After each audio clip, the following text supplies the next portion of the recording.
నమస్తే.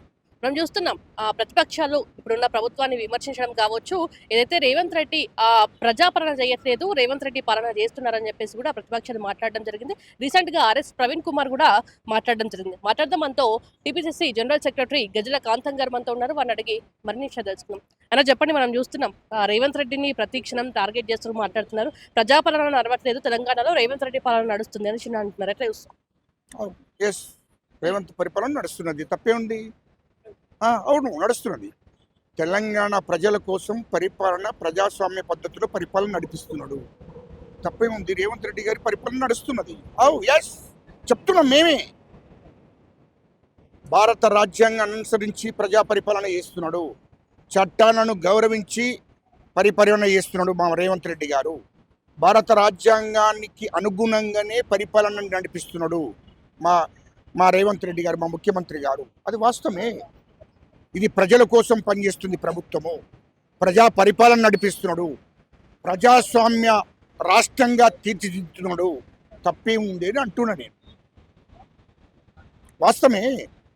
భారత రాజ్యాంగాన్ని గౌరవించి భారత రాజ్యాంగాన్ని అనుసరించే ఈ రాష్ట్ర పరిపాలన నడుస్తున్నది. అది మా ముఖ్యమంత్రి గారు రోజుకు 18 గంటలు ఈ తెలంగాణ ప్రజల కోసమే పనిచేస్తున్నాడు. తెలంగాణ ప్రజలకు ఏదైతే హామీ ఇచ్చాడో హామీలను అన్నిటి కూడా అమలు చేయడం కోసము ముందుకు పోతున్నాడు. ఇప్పటికే మా ముఖ్యమంత్రి గారు ఇచ్చిన హామీలన్నీ కూడా ఒకటినొకటి నెరవేరుస్తున్నాడు. అది వాస్తవం కూడా. ఎందుకంటే ఇయ్యలో 2 సంవత్సరాలు అవుతుంది పరిపాలన చేయబట్టి. 2023 డిసెంబర్ 7 తారీఖు నాడు ప్రమాణ స్వీకారం చేసిన మా ముఖ్యమంత్రి గారు. అప్పటి నుండి రోజుకు 18 గంటలు తెలంగాణ ప్రజల కోసమే పనిచేస్తున్నాడు. ప్రజా పరిపాలన నడిపిస్తున్నాడు. ఇచ్చిన హామీలు ఒకటినొకటి అమలు చేస్తున్నాడు. ఖచ్చితంగా ఈ 3 ఏళ్లలో తెలంగాణ ప్రజలకు ఇచ్చిన మొత్తం హామీలన్నీ కూడా అమలు చేయడానికి సిద్ధంగా ఉన్నాడు. అందుకోసమే ఆ నమ్మకంతోనే తెలంగాణ ప్రజలు కాంగ్రెస్ పార్టీకి ఓట్లేస్తున్నారు. ఇవాళ మీరు అసెంబ్లీ ఎన్నికల్లో కాంగ్రెస్ పార్టీని గెలిపించారు. పార్లమెంట్ ఎన్నికల్లో కాంగ్రెస్ పార్టీకి ఓట్లేసి గెలిపించారు. అదేవిధంగా ఎమ్మెల్సీ ఎలక్షన్లలో బీఆర్ఎస్ అడ్రస్ లేదు. ఇవాళ అసెంబ్లీ ఎన్నికల్లో బీఆర్ఎస్ అడ్రస్ లేదు. పార్లమెంట్ ఎన్నికల్లో బీఆర్ఎస్ను చిత్తుగా ఓడగొట్టారు. ఒక్క ఎంపీ సీటు కూడా గెలవలేదు. అడ్రస్ లేకుండా చేశారు తెలంగాణ ప్రజలు బీఆర్ఎస్ను. అదేవిధంగా ఎమ్మెల్సీ ఎన్నికల్లో బీఆర్ఎస్ అడ్రస్ లేకుండా పోయింది. అదేవిధంగా జూబ్లీ హిల్స్ కాన్స్టిట్యున్సీ ఎన్నికల్లో తెలంగాణ ప్రజలు జూబ్లీ హిల్స్ ఉప ఎన్నిక జరిగింది. అక్కడ కాన్స్టిట్యున్సీ ప్రజలు కాంగ్రెస్ పట్టం కట్టారు, బీఆర్ఎస్ను పాతరేశారు. సర్పంచ్ ఎన్నికల్లో 180% సర్పంచ్లను కాంగ్రెస్ వాళ్ళని ఎన్నుకున్నారు. అంటే కాంగ్రెస్ పార్టీ నమ్మి ఓట్లేస్తున్నారు. మా హైకమాండ్ రాహుల్ గాంధీ గారి మీద నమ్మకంతో ఓట్లేస్తున్నారు. ఇక్కడ ఉన్నటువంటి మా ముఖ్యమంత్రి రేవంత్ రెడ్డి గారిని నమ్ముకొని, మా మహేష్ గౌడ్ గారు పిసిసి అధ్యక్షుని నమ్మి కాంగ్రెస్ పార్టీకి ఓట్లేస్తున్నారు తెలంగాణ ప్రజలు. ఇయ్యలో మున్సిపల్ ఎన్నికల్లో కూడా 190% సీట్లు మాకే వచ్చాయి. ఇది వాస్తవం. మా తర్వాత ఇండిపెండెంట్కి వచ్చాయి. బీఆర్ఎస్ను ఎక్కువ పాత్ర వేశారు. మరో తెలుగుదేశం పార్టీ తెలంగాణలో బీఆర్ఎస్ స్థానం బీఆర్ఎస్ను బీజేపీలో విలీనం చేస్తున్నారు. ఇంకా బీఆర్ఎస్ అడ్రస్ కూడా లేదు. దాని గురించి మాట్లాడే పరిస్థితి కూడా లేదు. కథమైపోయిన దాని గురించి ఎందుకు మాట్లాడుతున్నారు? ఇప్పుడు మున్సిపల్ ఎన్నికల్లో మొన్న అర్థమైంది కదా. మరి ఇంకా అంటే ఇప్పుడు వచ్చే జీహెచ్ఎంసీలో గ్రేటర్ హైదరాబాద్ మొత్తం బీఆర్ఎస్ ఎమ్మెల్యేలే ఉన్నారు కాబట్టి ఖచ్చితంగా ఇప్పుడు వచ్చే మున్సిపల్ ఎలక్షన్స్లో మేము ఏందో చూపిస్తామని అంటున్నారు. ఇప్పుడు తెలంగాణలో వీకేంద్రు ఇక్కడ జీహెచ్ఎంసీ ఎన్నికల్లో వీక్తారా వాళ్ళు? తెలంగాణ ఎన్నికల్లో వీక్. తెలంగాణ ప్రజలు తరిమేసిండ్రు. తెలంగాణ ప్రజలు ఎక్కడ కూడా గెలవకుండా కాంగ్రెస్ పార్టీని నమ్ముకొని, మా ముఖ్యమంత్రి రేవంత్ రెడ్డి గారిని నమ్ముకొని ఓట్లేసిండ్రు. అయిపోయింది. ఇంకెక్కడిది? ఇంకా వాళ్ళకి ఎక్కడిది? తెలంగాణ మొత్తం అడ్రస్ లేకుండా పోయింది. ఇక్కడ జిహెచ్ఎంసీ ఎన్నికల్లో వాళ్లకు పట్టుబని 10 సీట్లు కూడా రావు. కార్పొరేటర్లు 10 సీట్లు కూడా గెలవరు. దాని గురించి మాట్లాడవలసిన అవసరం లేదు. వాడు బీజేపీలో విలీనం చేసుకునే పరిస్థితి ఉంది. వాళ్ళ పార్టీ లేకుండా పోయింది. ఇక కథమైపోయింది. బీఆర్ఎస్ పార్టీ అనేదే లేదు. అది భ్రమలో ఓన్లీ. అందుకోసం ఎవరైనా మాట్లాడుతున్నారా బయట? కేసీఆర్, కేటీఆర్, హరీష్ రావే మాట్లాడుతున్నారు మా పార్టీ ఉన్నదని చెప్తున్నారు తప్ప వేరే వాళ్ళు ఎమ్మెల్యేలు ఎవరు చెప్తలేడు. ఎందుకు పరిశీలన అవుతున్నారు?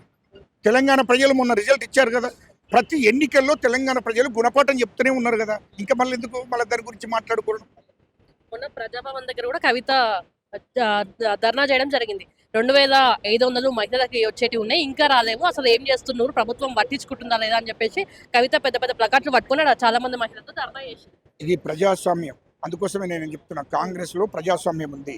మా ప్రభుత్వం కాంగ్రెస్ ప్రజల పక్షాన ఉంది. కాబట్టి ఆమె నిరసన తెలిపిన ధర్నా చేసే హక్కు ప్రతి ఒక్కరికి ఉంది. అది ఒకటి నెరవేరుస్తున్నాము. 2 సంవత్సరాలు అవుతుంది. 2 సంవత్సరాల్లో మహిళలకు ఫ్రీ బస్ ఇచ్చాము. రెండవది ఉచిత కరెంట్ ఇచ్చాము 200 యూనిట్లు. మూడవది సన్న బియ్యం ఇచ్చాము, రేషన్ కార్డులు ఇచ్చాము, ఇయర్లో రైతు భరోసా ఇచ్చాము, రైతు భరోసా ఇచ్చాము, రైతు రుణమాఫీ ఒక్కడేసారి 85% రైతులకు ఒకటేసారి రుణమాఫీ చేశాము. ఇంకా ఇచ్చేది ఉంది. ఒకటి మా ముఖ్యమంత్రి గారు రోజుకు 18 గంటలు కష్టపడి తెలంగాణ ప్రజల గురించి ఆలోచన చేసి పనిచేస్తున్నాడు. ఇలా ముఖ్యమంత్రి ప్రమాణ స్వీకారం చేసినప్పటి నుంచి ఇప్పటిదాకా ఏనాడు కూడా ఒక్కరోజు రెస్ట్ తీసుకోలేదు. 2 సంవత్సరాలు తెలంగాణ ప్రజల కోసమే తిరుగుతున్నాడు. ప్రజల కోసం ప్రజలలో ఉండి పరిపాలన నడిపిస్తున్నాడు. ఫామ్ హౌజులలో కూర్చొని ప్రగతి భవన్లో వండుకొని పరిపాలన నడిపిస్తలేడు. ఇంట్లో నుండి భోజనం చేసి బయటికి వెళ్ళిందంటే 18 గంటలు తెలంగాణ ప్రజలు ప్రజా పరిపాలన నడిపిస్తున్నాడు మా ముఖ్యమంత్రి రేవంత్ రెడ్డి గారు. ఢిల్లీకి పోనీకనే సరిపోతుంది, అయినా ఇక్కడ ఉండే కన్నా ఢిల్లీలో ఎక్కువ ఉంటుండ అంటున్నారు. రెస్ట్ తీసుకోవడానికి పోతలేడు. ఢిల్లీలో కేంద్ర ప్రభుత్వం నిధులు ఇవ్వాలి, ప్రధానమంత్రిని కలుతుండు, కేంద్ర మంత్రులను కలుతుండు, మా హైకమాండ్ సలహాలు తీసుకుంటుండు, పార్టీ హైకమాండ్ ఉంటుంది, పరిపాలన ఏ విధంగా నడిపిస్తున్నాడు ఇవన్నీ ఆలోచన చేసుకుంటూ హైకమాండ్తో మాట్లాడుకుంటూ ఇటు కేంద్ర మంత్రులను కేంద్ర ప్రభుత్వాన్ని కలుసుకుంటూ మాకు వచ్చే నిధులు తీసుకురావడానికి పోతున్నాడు. రెస్ట్ తీసుకోవడానికి పోతలేడు. అక్కడ పొద్దున పోతుండు, సాయంత్రం హైదరాబాద్ వస్తున్నాడు, మళ్ళీ కార్యక్రమాల్లో పాల్గొంటుండు. ప్రభుత్వ కార్యక్రమాల్లో ఎక్కడ రెస్ట్గా ఉంటుండు. ఢిల్లీకి పోయిండు, నిన్న పోయిండు, మళ్ళీ ఇవాళ బయలుదేరిండు. ఇప్పుడు బయలుదేరిండు, ఇప్పుడు వస్తాడు, మళ్ళీ ప్రభుత్వ కార్యక్రమంలో పాల్గొంటున్నాడు. ఎక్కడ నిద్ర ఎక్కడిది, ఆధారం ఎక్కడిది? టైంపాస్ అనేది తెలంగాణ ప్రజలు మూతిమిద్దని చెప్పులు తీసుకొని కొట్టిర్రు. నిన్న ఎలక్షన్లో ఇట్లా మాట్లాడతారు. తెలంగాణ ప్రజలకు అన్నీ తెలుసు, చూస్తున్నారు. మీడియా ద్వారా మొత్తం ఏం చేస్తున్నారో, కాంగ్రెస్ ప్రభుత్వం ఏం చేస్తుంది, ముఖ్యమంత్రి గారు ఏం చేస్తున్నారు, మా క్యాబినెట్ మంత్రులు ఏం చేస్తున్నారు, మీడియా ద్వారా చూస్తున్నారు. వాళ్ళు ఎవరు చెప్తే నమ్మే పరిస్థితులు లేరు. తెలంగాణ ప్రజలకు అన్నీ తెలుసు. కాబట్టి తెలంగాణ ప్రజలు నిర్ణయ నేతలు. కాబట్టి మా ముఖ్యమంత్రి గారు తెలంగాణ ప్రజల కోసమే పనిచేస్తుండు. కాబట్టే మరి ఇప్పుడు మున్సిపల్ ఎన్నికల్లో దాదాపు 90-99% మా కాంగ్రెస్ పార్టీకి పట్టం కట్టారు. మా ప్రభుత్వం మీద నమ్మకంతో ఓట్లేశారు. మా ముఖ్యమంత్రి గారి మీద నమ్మకంతో ఓట్లేశారు. కాన్ఫిడెంట్ ఉన్నట్టు తెలుస్తుంది. ఎందుకంటే ఎమ్మెల్యేలు కావచ్చు, అందరూ బీఆర్ఎస్ కి సంబంధించిన ఉన్నారు కాబట్టి ఎంతో కొంత గెలుస్తామని ఒక ఓవర్ కాన్ఫిడెన్స్ ఉన్నారా, కాన్ఫిడెన్స్ ఉన్నారా అనుకోవచ్చు. అసలు బీఆర్ఎస్ పార్టీ లేదమ్మా. నువ్వు ఎందుకు ఇప్పుడు రేపు జిహెచ్ఎంసీ ఎన్నికల్లో కూడా కాంగ్రెస్ పార్టీకే పట్టం కడతారు. కాంగ్రెస్ పార్టీ గెలవబోతుంది. రోజు చూసుకో, 100% జిహెచ్ఎంసీ ఎన్నికల్లో కాంగ్రెస్ పార్టీ గెలవబోతుంది.